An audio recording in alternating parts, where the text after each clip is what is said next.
لا إله إلا الله والله أكبر الله أكبر ولله الحمد. نحمده ونصلي ونسلم على رسوله الكريم. أما بعد فأعوذ بالله من الشيطان الرجيم. بسم الله الرحمن الرحيم.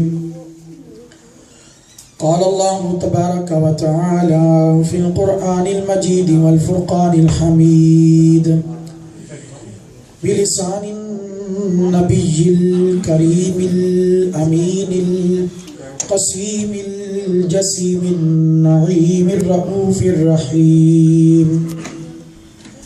قل إن صلاتي ونسكي ومحياي ومماتي لله رب العالمين. وقال الله تبارك وتعالى في مقام آخر: إنا أعطيناك الكوثر فصل لربك وانحر إن شانئك هو الأبتر. صدق الله مولانا العظيم وبلغنا رسوله النبي الكريم الأمين. قال الله تبارك وتعالى في شان حبيبه صلى الله عليه وسلم: إن الله وملائكته يصلون على النبي يا أيها الذين آمنوا صلوا عليه وسلموا تسلیما. سب مل کے پڑھیں: الصلاة والسلام علیک یا سیدی یا رسول اللہ وعلى آلك وأصحابك يا سيدي يا حبيب الله. الصلاة والسلام عليك يا سيدي يا نور الله وعلى آلك وأصحابك يا سيدي يا نبي الله. مولاي صل وسلم دائما أبدا على حبيبك خير الخلق كلهم محمد سيد الكونين والثقلين والفريقين من عرب ومن عجم. فإن من جودك الدنيا ودرتها ومن علومك علم اللوح والقلم. هو الحبيب الذي ترجى شفاعته لكل هول من الأهوال مقتحم. فإن من جودك الدنيا ودرتها ومن علومك علم اللوح والقلم. يا رب بالمصطفى بلغ مقاصدنا واغفر لنا ما مضى يا واسع الكرم. بلغ العلا بكماله كشف الدجى بجماله حسنت جميع خصاله صلوا عليه وآله. يا صاحب الجمال ويا سيد البشر من وجهك المنير لقد نور القمر لا يمكن الثناء كما كان حقه بعد خدا. بزرگ توئی قصہ مختصر. یہ فیضان نظر تھا یا کہ مکتب کی کرامت تھی. یہ فیضان نظر تھا یا کہ مکتب کی کرامت تھی کہ سکھائے کس نے اسماعیل کو آداب فرزندی. اور ایک ہی صف میں کھڑے ہو گئے محمود و ایاز. ایک ہی صف میں کھڑے ہو گئے محمود و ایاز. نہ کوئی بندہ رہا نہ کوئی بندہ نواز. بزرگان محترم، معزز سامعین حضرات، میرے پیارے مسلمان بھائیوں، دوستوں اور بزرگوں، اللہ جل جلالہ وأتم برهانہ وأعظم شانہ ولا الہ غیرہ کی حمد و ثنا کے بعد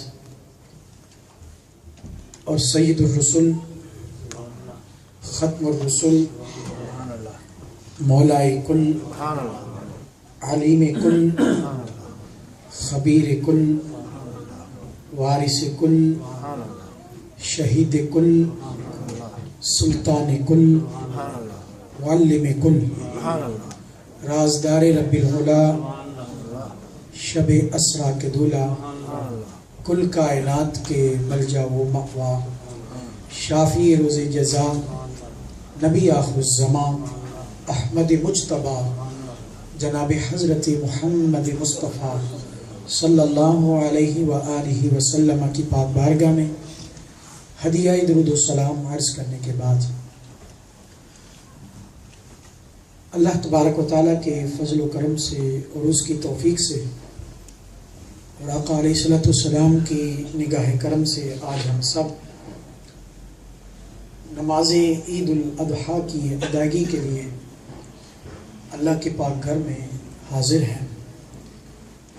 سب سے پہلے تو اللہ تبارک و تعالیٰ کا لاکھوں کروڑوں بے حد و بے حساب شکر ادا کرتے ہیں کہ جس نے زندگی میں ایک مرتبہ پھر ہم سب کو آج کا یہ بابرکت رحمتوں والا عظمتوں والا شانوں والا اور بخششوں والا اور مغفرتوں والا دن عطا کیا۔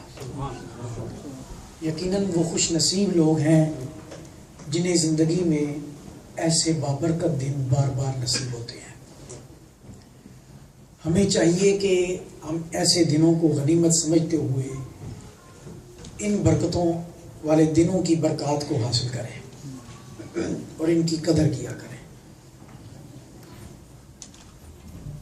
آپ سب جانتے ہیں کہ آج کی اس دن کی جو مناسبت ہے وہ اللہ تعالیٰ کے پیارے خلیل حضرت سیدنا ابراہیم علیہ السلام کی وہ اطاعت اور وہ وفاداری جو انہوں نے پیش کی، جس کی مثال آج تک نہ ملی ہے نہ قیامت تک مل سکتی ہے، اسی کی یاد میں یہ دن منایا جاتا ہے۔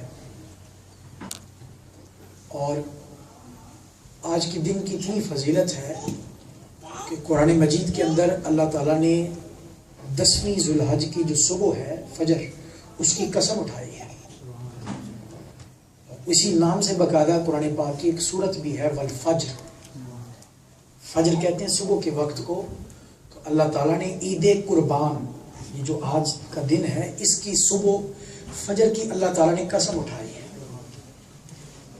تو اللہ تعالیٰ اتنی شانوں والا، اتنی عظمتوں والا جب کسی بات کی قسم اٹھاتا ہے تو اس کا یہ قسم اٹھانا ہی اس بات کی دلیل ہوتا ہے کہ وہ شے رب کے نزدیک بڑی عظمت والی ہے۔ اس چیز کا، جس چیز کی رب قسم اٹھا رہا ہے، اللہ کے ہاں اس کا بڑا رتبہ ہے، بڑی قدر و منزلت ہے اور بڑی عزت ہے۔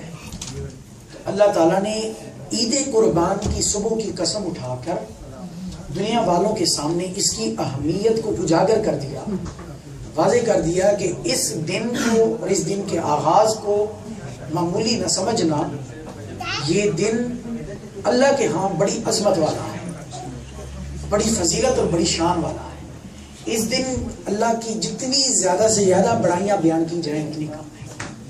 تو چاہیے یہ کہ زبان اللہ کے ذکر سے لبریز ہو آج کے دن، اور اس کی بڑائیوں کو بندہ بس بیان کرتا ہے اور اس کی عظمتوں کو بیان کرتا ہے۔ آج کے ہی دن اللہ تعالیٰ کے پیارے خلیل حضرت سیدنا ابراہیم علیہ السلام نے اللہ تعالیٰ کی راہ میں اپنے بیٹے حضرت سیدنا اسماعیل علیہ السلام کی قربانی پیش کی، جس کی مناسبت سے آج کے دن کی بڑی اہمیت ہے۔ تو آج کا جو ہماری گفتگو کا موضوع ہوگا وہ ایک تو قربانی کا پس منظر کیا ہے کہ پورے عالم اسلام میں اللہ کی راہ میں جو جانور ذبح کیے جاتے ہیں اور قربانی دی جاتی ہے، اس کا پس منظر کیا ہے، یہ عمل کیوں کیا جاتا ہے۔ کہاں سے شروع ہوا، کیسے شروع ہوا، وجہ کیا، ریزنز کیا ہے. آج کچھ گمراہ بدین جاہل قسم کے لوگ جنہیں دین کی البے سے بھی واقف نہیں ہوتے اور دین کی روح سے بھی واقف نہیں ہے، دین کی بالکل سمجھ بوجھ نہیں ہوتی، اور وہ بیٹھ کے یہ ڈسکشنز کرتے ہیں اور بات چیت کرتے ہیں، جہاں بیٹھے اس طرح کی باتیں کرتے ہیں کہ یہ قربانی کی صورت میں بہت زیادہ بے دریغ مال ضائع ہو رہا ہے، برباد ہو رہا ہے، تو اس کی جگہ کیوں نہ غریبوں کی مدد کی جائے، یہ کیا جائے. یعنی اس طرح کی باتیں کی جاتی ہیں جو انتہائی جہالت پر اور گمراہی پر مبنی ہے. اور ان کی یہ گفتگو اس بات کو واضح کرتی ہے اور ظاہر کرتی ہے کہ یہ دین سے بالکل دور ہے اور دین کے بے سے بھی واقف نہیں ہے اور دین کی روح سے ہی واقف نہیں ہے، دین کے مزاج سے واقف نہیں ہے، جس سے یہ سبق ملتا ہے کہ شاید یہ تصور دے رہے ہیں کہ دین میں غریب کی مدد کا کوئی تصور ہی نہیں ہے. دین نے تو امیروں کا ہاتھ بعد میں پکڑا ہے، غریبوں کا ہاتھ پہلے پکڑا ہے. ہم یعنی یہ بات کر کے یہ تصور دیا جاتا ہے. تو اس حوالے سے یہ ضروری ہے جاننا کہ اس قربانی کا پس منظر کیا ہے اور اس قربانی کی برکات کیا ہے. یہ اگر عمل قربانی کا اتنا ہی غیر اہم ہوتا اور اگنور کرنے والا ہوتا تو نبی کریم صلی اللہ علیہ وسلم کبھی اتنے اہتمام سے قربانی نہ کرتے. آپ نے 10 سال مدینہ منورہ میں قیام فرمایا. کتنے سال بولیں؟ سارے بولیں. 10 سال قیام فرمایا مدینہ منورہ میں اور کسی ایک سال بھی قربانی کا نعرہ نہیں کیا. ہر سال آقا علیہ السلام جانور ذبح کرتے اور حج کے موقع پر آقا علیہ السلام نے 100 اونٹ آقا علیہ السلام نے قربان کیے. کتنے اونٹ؟ اور جن میں سے 63 اونٹ آقا علیہ السلام نے خود اپنے دست مبارک سے ذبح کیے. 63 اور بقیہ حضرت سیدنا علی المرتضیٰ شیر خدا کرم اللہ وجہ الکریم نے کیے. اس سے اندازہ کر لیں قربانی کی اہمیت کیا ہے. آج یعنی ایک جانور کو ذبح کرنا ہو تو کتنی ہمارے لیے مشکل پیش آتی ہے اور کیا کچھ کرتے ہیں ہم. ظاہراً ہمیں کتنا اہتمام کرنا پڑتا ہے، تو انتظام کرنا پڑتا ہے. اور قربان جائیں آقا علیہ السلام اپنے ہاتھ مبارک سے 63 اونٹ ذبح کیا اور پھر کس شان سے کے ساتھ، کس انداز کے ساتھ 5-5 6-6 کی ٹولیوں میں اونٹ حضور کی پاک بارگاہ میں پیش کیے جاتے. اور اونٹ کس انداز سے پیش ہوتے؟ اونٹ ایک دوسرے کو دھکیل کر دھکے دے کر اپنی گردنیں پہلے پیش کرتے. یعنی ہر ایک اونٹ کی کوشش ہوتی کہ پہلے میں حضور کے ہاتھوں ذبح ہو جاؤں اور قربان ہو جاؤں حضور کے ہاتھوں. اس شان کے ساتھ نہ جانور کو باندھنا پڑتا، نہ کوئی ایسا کام کرنا پڑتا، خود اونٹ اپنی گردنیں حضور کے قدموں میں پیش کرتے. یہ جانوروں کی محبتوں کا عالم ہے. یعنی جانور حضور کے ہاتھوں پر قربان ہونے کے لیے اس طرح وہ تڑپ رہے تھے. تو پھر اس وقت جو انسان تھے اور حضور کی صحبت میں بیٹھنے والے تھے وہ کس قدر حضور پر اپنی جانوں کو قربان کرنے کے لیے تڑپتے ہوں. ان کی محبتوں کا انداز کیا ہوگا. یہ تو جانوروں کی محبتوں کا انداز ہے. تو اس وقت جو حضور کی صحبت میں بیٹھنے والے خوش نصیب مقدس ہستیاں تھیں صحابہ کرام کی، وہ کس طرح اپنی جانوں کو جو ہے وہ حضور کی راہ پر قربان کرتے ہوں گے. تو مختصراً عرض کرنا مقصود یہ ہے کہ یہ کوئی قربانی جو ہے بیکار عمل نہیں ہے یا بے مقصد عمل نہیں ہے یا کوئی بے فائدہ عمل نہیں ہے. اس کے اندر ایک بہت بڑی حکمتیں ہیں. اور پھر آپ کبھی غور کریں اس قربانی کے عمل پر. قربانی کے عمل میں اللہ نے برکت دیکھیں کیسے رکھی. وہ جو جانور جو اللہ کی راہ میں ذبح ہوتے ہیں جنہیں قربان کیا جاتا ہے ان کی پیداوار پہ غور کریں اور ان کے خرچ پہ غور کریں. ان کے تو خرچ پیداوار سے زیادہ ہے.